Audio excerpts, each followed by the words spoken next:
नमस्कार मित्रांनो, नर्सिंग किशोर सेवा मी आरोग्यदूत या चॅनलमध्ये मी अक्षय तुम्हा सर्वांचं मनापासून स्वागत करते। मित्रांनो, तुम्ही जर माझ्या चॅनलवर आता नवीन आले असाल चॅनलला सबस्क्राईब करा, व्हिडिओला लाईक करा आणि शेअर करायला विसरू नका।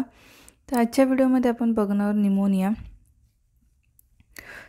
तर निमोनियाची व्याख्या काय आहे ते बघूया। तर फुफ्फुसांना जंतू अथवा व्हायरसमुळे संसर्ग झालेल्या अवस्थेस निमोनिया असे म्हणतात। म्हणजे काय, तर फुफ्फुस जे आहेत लंग्स त्यांना जंतू अथवा व्हायरसमुळे संसर्ग झालेल्या अवस्थेत निमोनिया असं म्हणतात। जंतू संसर्गामुळे वायुकोशातले सिरस्द्रव व जंतू दूषित पेशी भरल्या जातात। ज्या भागामध्ये अशी परिस्थिती निर्माण होते त्यास कॉन्सॉलिडेशन असे म्हणतात। निमोनियाचे प्रकार किती आहेत, तर निमोनियाचे लोबर निमोनिया, ब्रॉन्कोनिमोनिया आणि ट्युबरक्युलोसिस निमोनिया असे 3 प्रकार आहेत। तर प्रत्येकाची आपण थोडक्यात माहिती बघूया। लोबर निमोनिया म्हणजे काय, तर लोब्समध्ये निमोनियामुळे कॉन्सॉलिडेशन झालेले असते। हा संसर्ग बॅक्टेरियामुळे झालेला असतो। हे बॅक्टेरिया विशेष करून निमोकोकाय किंवा क्लेबिशिला या प्रकारचे असतात।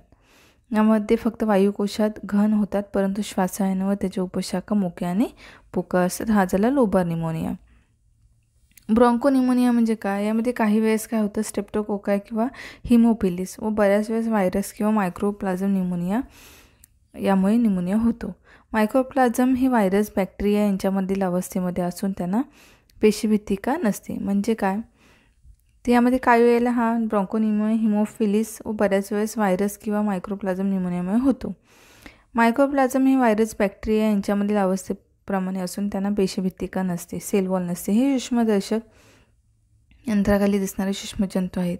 या जंतूच्या संसर्गामुळे श्वासवाहिन्या व त्याच्या उपशाखा वायुकोशा सर्वांमध्ये कॉन्सॉलिडेशन होते। हे कॉन्सॉलिडेशन एका ठराविक लोकपुरतेच मर्यादित नसून एका किंवा दोन्ही फुफ्फुसांमध्ये पसरलेले असते। याला जनरलाइज निमोनियाही असं म्हणतात। त्यानंतर आहे ट्युबरक्युलोस निमोनिया। ट्युबरक्युलोस निमोनियामध्ये काय होतं, तर फुफ्फुसांच्या क्षयरोगामुळे देखील काही वेळेस निमोनिया होऊ शकतो, त्यास ट्युबरक्युलोस निमोनिया असं म्हणतात। या निमोनियाची कारणं काय, तर सशक्त निरोगी माणसाला एकाकी निमोकोकाल जंतू संसर्ग होऊ शकतो। क्रॉनिक ब्रॉन्कायटिस, एप्झिमा, फुफ्फुसांचा कर्करोग, ब्रॉन्कायटिस हे रोग निमोनिया होण्यास कारणीभूत ठरतात। वयस्कर लोकांना व बालकांना हिवाळ्यामध्ये श्वसनाचा संसर्ग झाल्यास तो पसरत जाऊन निमोनिया होतो। मद्यपान करणाऱ्या व्यक्ती, कुपोषित मुले यांच्यामध्ये रोगप्रतिकारशक्ती कमी असल्यामुळे हा रोग होऊ शकतो। ठीक आहे, हा ट्युबरक्युलोसिस निमोनिया। आता बालकांमध्ये व लहान मुलांमध्ये संसर्गजन्य रोगानंतर विशेषतः गोवर डांग्या हुकल्यानंतर निमोनिया हा विपरीत परिणाम होऊ शकतो। भूल दिल्यानंतर घशातील सिक्रेशन्स किंवा नाक व घसा यांच्यातील शस्त्रक्रिया करीत असताना काही संसर्गिक जे सेप्टिक मटेरियल जो आहे तो रोगाच्या श्वसनमार्गात गेल्यासही निमोनिया होऊ शकतो। दीर्घकालीन आजारामध्ये किंवा कोणत्याही कारणाने फुफ्फुसामध्ये रक्तसंचय झाल्यास निमोनिया होतो।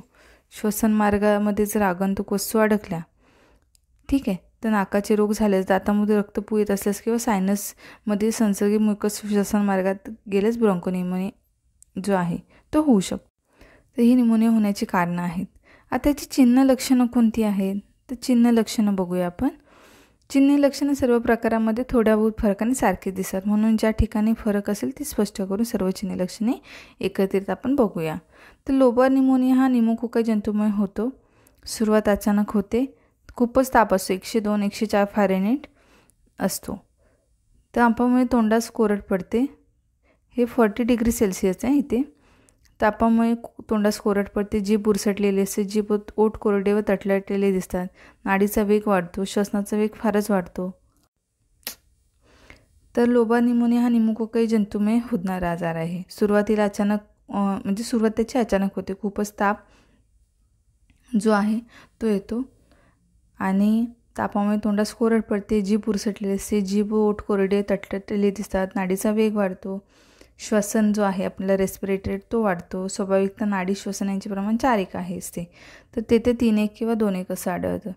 बऱ्याच रोगांना थंडी वाजून ताप येतो, नाडी जळत लागते, छातीमध्ये वेदना होतात, या वेदना फ्लुरसीमुळे होतात। यामुळे रोगी अगदी निराश होतो, खोल श्वास घेता येत नाही, त्यामुळे श्वसन उथळ व भरभर असते, खोकताना वेदना होतात म्हणून रोगी दाटल्यासारखे वरचेवर खोकतो।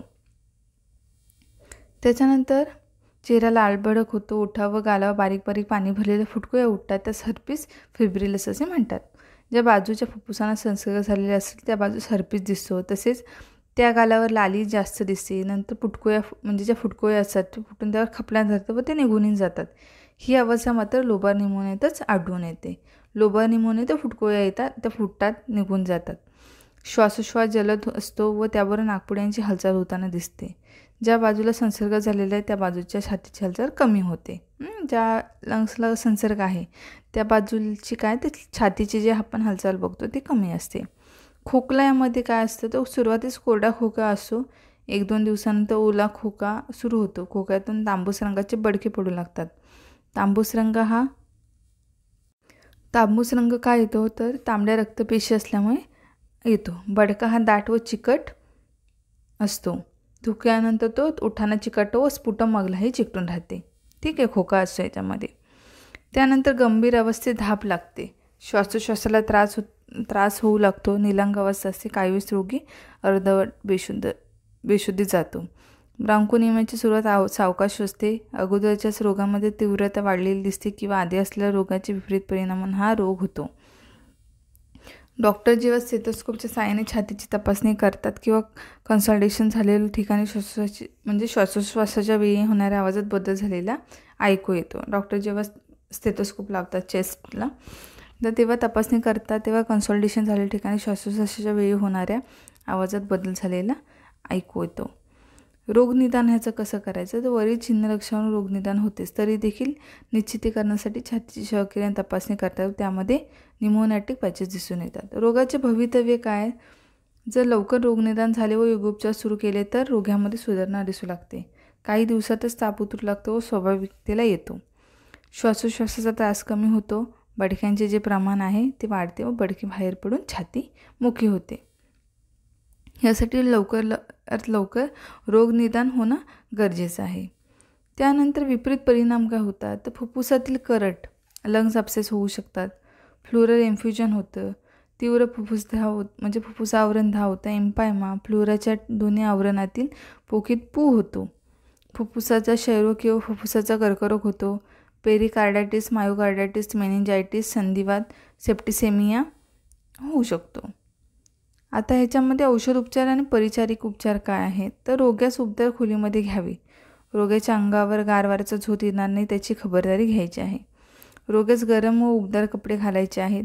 रोग्यास बिछाना स्वच्छ नेटका उबदार असावा. आवश्यकतेनुसार जादाची शाल किंवा ब्लँकेट द्यायचे.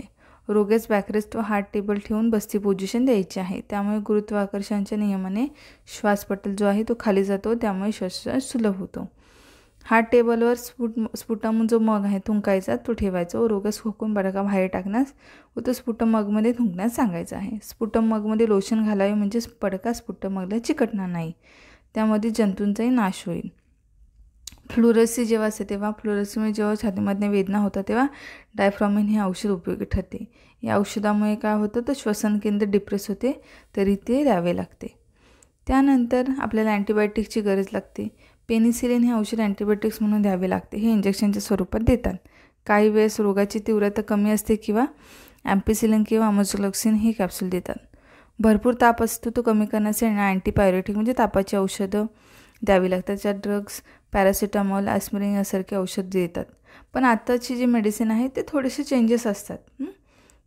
ते डॉक्टरांच्या हिशोबाने ते देत असतात, कारण प्रत्येक डॉक्टरांचा थोडासा क्रायटेरिया वेगवेगळा असतो. डॉक्टरी आदेशाप्रमाणे सर्व औषधे वेळच्या वेळी योग्य प्रमाणात द्यावी.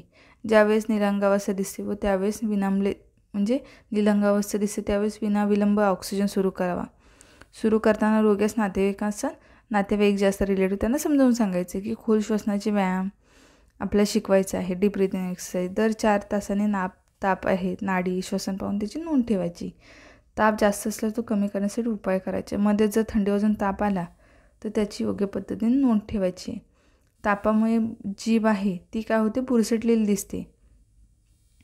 ठीक आहे, ती त्या बुरसटलेली असते. त्यानंतर दर अर्ध्या तासाने पोझिशन बदलावी. एका स्थितीत राहिल्यास हायपोस्टॅटिक निमोनिया होतो. दर 4 तासांनी पाठीची काळजी घ्यावी. दाबबिंदूंची म्हणजे प्रेशर पॉईंट्स असतात ज्याच्याने बेडसोर होऊ नये म्हणून काळजी घ्यायची आहे. आहार काय द्यायचा याच्यामध्ये तापामुळे जलकमतरता होण्याची शक्यता असते, म्हणून भरपूर द्रव पदार्थ पेय पिण्यास द्यावीत. ही पेय गरम असावीत. तापामध्ये पचनास हलका आहार द्यावा. शाबूची कांजी, रव्याची कांजी, मऊ भात, वरण ताप कमी झाल्यानंतर हळूहळू प्रमाण वाढवून नंतर संपूर्ण चौरस आहार द्यायचा. सुरुवातीला पातळ कांजा द्यायच्यात. क्लेबिसिला जंतूमुळे झालेला निमोनिया पेनिसिलिन या औषधाला दाद देत नाही. अशावेळी जेंटामायसिन किंवा ट्रायमॅक्झिल हे सुरू करतात. त्यानंतर एवढ्याने जर रोगाचा ताप उतरत नसेल तर बडक्याची कल्चर व सेन्सिटिव्हिटी टेस्ट करायची आहे. कोणती अँटीबायोटिक्स द्यावीत हे ठरतं त्याच्यानुसार. बडक्याचे निरीक्षण करायचं आहे. हर्पीस उठलेला असल्यास स्थितीचा स्वच्छता करून डॉक्टरी आदेशानुसार तिथे जेन्शन वॉयलेट किंवा इतर औषध लावायचे आहे. रोग्यात रात्रीची चांगली झोप येते की नाही हे बघायचं आहे. रोग्यात शौचास साफ होते की नाही हे बघायचं आहे. भरपूर पाणी द्यायला म्हणजे पेय पिण्यास द्यायचे आहे. सौम्य रेचक द्यायचं आहे. रोग्यास लघवी व भरपूर योग्य प्रमाणात होते की नाही याकडे लक्ष द्यायचं आहे. रोजच्या रोज गरम पाण्याने अंग पुसून काढायचं आहे. रोग्यास साधा किंवा बेंजाईनचा वाफारा द्यायचा आहे. तर अशा प्रकारे आपल्याला रुग्णाची त्या काळजी घ्यायची आहे. खूप मोठा व्हिडिओ आहे हा, शॉर्टमध्ये सांगितला आहे. अजून खूप मोठा होऊ शकतो. तर अशा प्रकारचा हा MSN 1मध्ये MSN मेडिकल सर्जिकल नर्सिंगमधला हा इम्पॉर्टंट क्वेश्चन आहे निमोनिया. तर अशा पद्धतीने आजचा व्हिडिओ होता. लवकरच भेटू आपण. GNM सेकंड इयरसाठी होता हा. तर भेटू पुढच्या व्हिडिओमध्ये. तोपर्यंत काळजी घ्या. मस्त राहा, सुस्त राहा. धन्यवाद.